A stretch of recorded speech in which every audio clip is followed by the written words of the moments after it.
right, I'm meteorologist Doug EM, and we are continuing to track some very heavy thunderstorms across central and southern New Jersey this afternoon.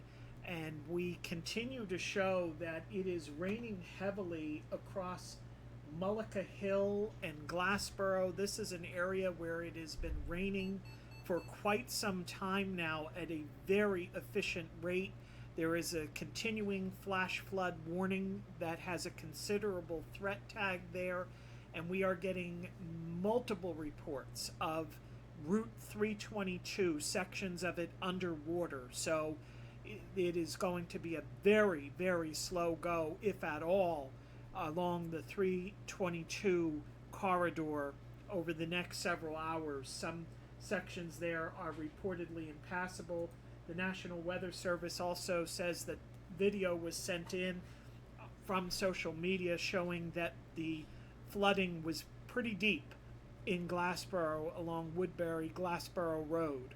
And that was as of about a half hour or so ago. So it's obviously been continuing to rain there. In addition, we have multiple severe thunderstorm warnings. Again, for the Glassboro area, a warning in effect there. We also have another cell that is approaching Chatsworth in Burlington County and portions of the Wharton State Forest that is warned for severe weather, including wind gusts in excess of 60 miles per hour. Another cell that looks pretty strong and is a decent supercell is in northern Monmouth County, just north of Colts Neck. Homedale in the middle of this cell, Middletown. This is also severe thunderstorm warned.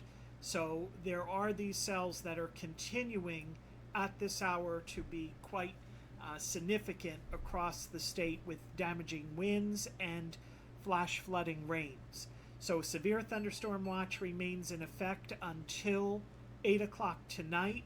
A flood watch remains in effect through late tonight. We currently don't have any tornado warnings. We did have that one earlier in Salem County, but conditions remain favorable for some veering of these storms to get them to rotate. So we will continue to watch that as the rest of the afternoon goes on. But the big threat, I would say, is flash flooding, followed by damaging wind gusts. And as we zoom out, you can see that there is some thunderstorms beginning to fire near Harrisburg. These are cells that may move eastward through the rest of this afternoon and this evening and could pose additional threats to the Garden State later tonight. So that's where we're at. Stay tuned. I'm meteorologist Doug EM. We'll continue to keep you apprised.